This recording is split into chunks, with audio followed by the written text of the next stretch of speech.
श्री व्यास जी और गांधारी के सामने संजय का राजा धृतराष्ट्र को श्री कृष्ण का महात्म्य सुनाना।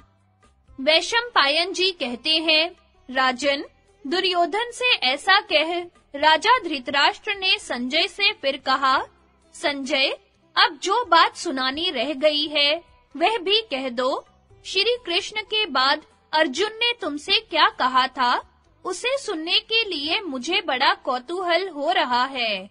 संजय ने कहा, श्री कृष्ण की बात सुनकर कुंती पुत्र अर्जुन ने उनके सामने ही कहा, संजय, तुम पितामह भीष्म, महाराज धृतराष्ट्र, द्रोणाचार्य, कृपाचार्य, कर्ण, राजा बाहलीक, अश्वत्थामा, सोमदत्त, शकुनी, दुःशासन, विकर्ण और वहां इकट्ठे हुए समस्त राजाओं से मेरा यथा योग्य अभिवादन कहना और मेरी ओर से उनकी कुशल पूछना तथा पापात्मा दुर्योधन, उसके मंत्री और वहां आए हुए सब राजाओं को श्री कृष्ण चंद्र का समाधान युक्त संदेश सुनाकर मेरी ओर से भी इतना कहना कि शत्रु दमन महाराज युधिष्ठिर जो अपना भाग लेना चाहते हैं, वह यदि तुम नहीं दोगे तो मैं अपने तीखे तीरों से तुम्हारे घोड़े, हाथी और पैदल सेना के सहित तुम्हें यमपुरी भेज दूंगा।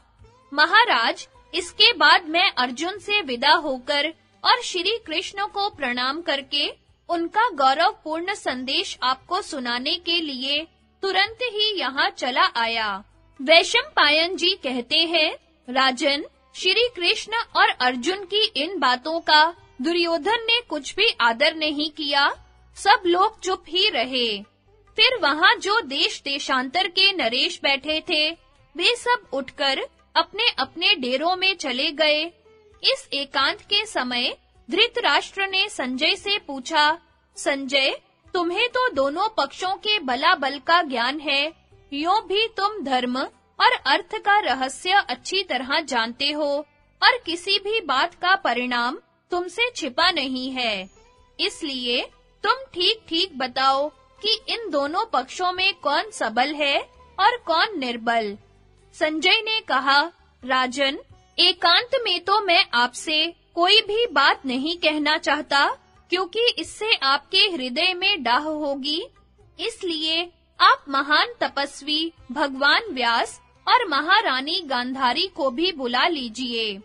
उन दोनों के सामने मैं आपको श्री कृष्ण और अर्जुन का पूरा विचार सुना दूंगा। संजय के इस प्रकार कहने पर गांधारी और श्री व्यास जी को बुलाया गया और विदुर जी तुरंत ही उन्हें सभा में ले आए। तब महामुनि व्यास जी राजा धृतराष्ट्र और संजय का विचार जानकर उनके मत पर दृष्टि रखते हुए कहने लगे, संजय, धृतराष्ट्र तुमसे प्रश्न कर रहे हैं, अतः इनकी आज्ञा के अनुसार तुम श्री कृष्ण और अर्जुन के विषय में जो कुछ जानते हो वह सब ज्यों का त्यों सुना दो। संजय ने कहा, अर्जुन और श्री कृष्ण दोनों ही बड़े सम्मानित धनुर्धर हैं। श्री कृष्ण के चक्र का भीतर का भाग 5 हाथ चौड़ा है और वे उसका इच्छा अनुसार प्रयोग कर सकते हैं। नरकासुर, शंबर, कंस और शिशुपाल ये बड़े भयंकर वीर थे, किंतु भगवान कृष्ण ने इन्हें खेल में ही परास्त कर दिया था। यदि एक ओर सारे संसार को और दूसरी ओर श्री कृष्ण को रखा जाए, तो श्री कृष्ण ही बल में अधिक निकलेंगे। वे संकल्प मात्र से सारे संसार को भस्म कर सकते हैं। श्री कृष्ण तो वहीं रहते हैं जहां सत्य, धर्म, लज्जा और सरलता का निवास होता है, और जहां श्री कृष्ण रहते हैं वहीं विजय होती है। वे सर्वांतर्यामी पुरुषोत्तम जनार्दन क्रीड़ा से ही पृथ्वी, आकाश और स्वर्ग लोक को प्रेरित कर रहे हैं। इस समय सबको अपनी माया से मोहित करके वे पांडवों को ही निमित्त बनाकर आपके अधर्मनिष्ठ मूढ़ पुत्रों को भस्म करना चाहते हैं। ये श्री केशव ही अपनी चिचक्ति से अहरनिश काल चक्र, जगत चक्र और युग चक्र को घुमाते रहते हैं। मैं सच कहता हूँ, एकमात्र वे ही काल, मृत्यु और संपूर्ण स्थावर जंगम जगत के स्वामी हैं तथा अपनी माया के द्वारा लोगों को मोह में डाले रहते हैं। जो लोग केवल उन्हीं की शरण ले लेते हैं, वे ही मोह में नहीं पड़ते। धृतराष्ट्र ने पूछा, संजय, श्री कृष्ण समस्त लोकों के अधीश्वर हैं।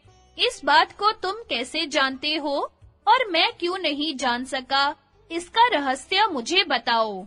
संजय ने कहा, राजन, आपको ज्ञान नहीं है और मेरी ज्ञान दृष्टि कभी मंद नहीं पड़ती। जो पुरुष ज्ञानहीन है, वह श्री कृष्ण के वास्तविक स्वरूप को नहीं जान सकता। मैं ज्ञान दृष्टि से प्राणियों की उत्पत्ति और विनाश करने वाले अनादि मधुसूदन भगवान को जानता हूँ।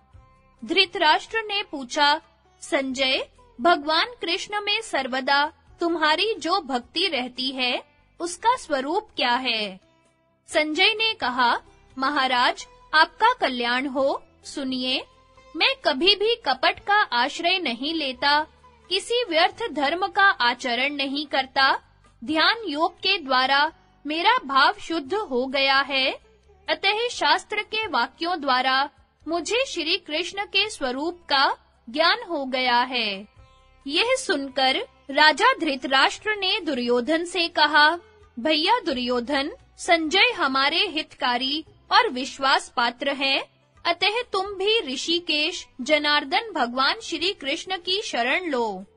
दुर्योधन ने कहा, देवकी नंदन भगवान श्री कृष्ण भले ही तीनों लोकों का संहार कर डाले, किंतु जब वे अपने को अर्जुन का सखा घोषित कर चुके हैं, तो मैं उनकी शरण में नहीं जा सकता।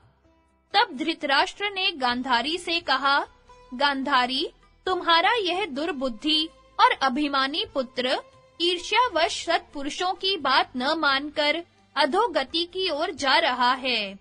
गांधारी ने कहा, दुर्योधन, तू बड़ा ही दुष्ट बुद्धि और मूर्ख है। अरे, तू ऐश्वर्य के लोभ में फंसकर अपने बड़े बूढ़ों की आज्ञा का उल्लंघन कर रहा है। मालूम होता है अब तू अपने ऐश्वर्य, जीवन, माता-पिता सभी से हाथ धो चुका है। देख, जब भीमसेन तेरे प्राण लेने को तैयार होगा, उस समय तुझे अपने पिताजी की बातें याद आएंगी। फिर व्यास जी ने कहा, धृतराष्ट्र, तुम मेरी बात सुनो। तुम श्री कृष्ण के प्यारे हो। अहो, तुम्हारा संजय जैसा दूत है, जो तुम्हें कल्याण के मार्ग में ही ले जाएगा। इसे पुराण पुरुष श्री ऋषिकेश के स्वरूप का पूरा ज्ञान है, अतः यदि तुम इसकी बात सुनोगे, तो यह तुम्हें जन्म मरण के महान भय से मुक्त कर देगा। जो लोग कामनाओं से अंधे हो रहे हैं, वे अंधे के पीछे लगे हुए अंधे के समान अपने कर्मों के अनुसार बार-बार मृत्यु के मुख में जाते हैं। मुक्ति का मार्ग तो सबसे निराला है, उसे बुद्धिमान पुरुष ही पकड़ते हैं। उसे पकड़कर वे महापुरुष मृत्यु से पार हो जाते हैं और उनकी कहीं भी आसक्ति नहीं रहती। तब धृतराष्ट्र ने संजय से पूछा, भैया संजय, तुम मुझे कोई ऐसा निर्भय मार्ग बताओ, जिससे चलकर मैं श्री कृष्ण को पा सकूं और मुझे परम पद प्राप्त हो जाए। संजय ने कहा, कोई अजितेंद्रिय पुरुष श्री ऋषिकेश भगवान को प्राप्त नहीं कर सकता। इसके सिवा उन्हें पाने का कोई और मार्ग नहीं है। इंद्रियां बड़ी उन्मत्त है, इन्हें जीतने का साधन सावधानी से भोगों को त्याग देना है। प्रमाद और हिंसा से दूर रहना निसंदेह ये ही ज्ञान के मुख्य कारण है। इंद्रियों को निश्चल रूप से अपने काबू में रखना, इसी को विद्वान लोग ज्ञान कहते हैं। वास्तव में यही ज्ञान है और यही मार्ग है, जिससे कि बुद्धिमान लोग उस परम पद की ओर बढ़ते हैं। धृतराष्ट्र ने कहा, संजय, तुम एक बार फिर श्री कृष्णचंद्र के स्वरूप का वर्णन करो, जिससे कि उनके नाम और कर्मों का रहस्य जानकर मैं उन्हें प्राप्त कर सकूं। संजय ने कहा, मैंने श्री कृष्ण के कुछ नामों की व्युत्पत्ति सुनी है, उसमें से जितना मुझे स्मरण है वह सुनाता हूँ। श्री कृष्ण तो वास्तव में किसी प्रमाण के विषय नहीं है। समस्त प्राणियों को अपनी माया से आवृत्त किए रहने तथा देवताओं के जन्म स्थान होने के कारण वे वासुदेव हैं। व्यापक तथा महान होने के कारण विष्णु हैं। मौन, ध्यान और योग से प्राप्त होने के कारण माधव हैं। मधु दैत्य का वध करने वाले और सर्व तत्वमय होने से वे मधुसूदन हैं। कृष धातु का अर्थ सत्ता है और न आनंद का वाचक है।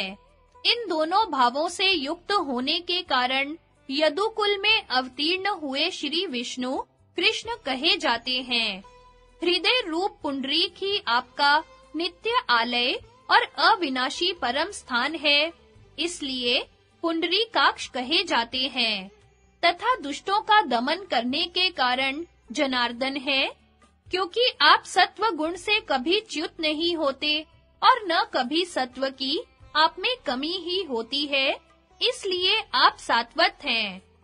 आर्ष अर्थात उपनिषदों से प्रकाशित होने के कारण आप आर्षभ हैं तथा वेद ही आपके नेत्र हैं, इसलिए आप वृषभेक्षण हैं। आप किसी भी उत्पन्न होने वाले प्राणी से उत्पन्न नहीं होते, इसलिए अज हैं। उदर इंद्रियों के स्वयं प्रकाशक और दाम उनका दमन करने वाले होने से आप दामोदर हैं। ऋषि वृत्ति सुख और स्वरूप सुख को कहते हैं, उसके ईश होने से आप ऋषिकेश कहलाते हैं।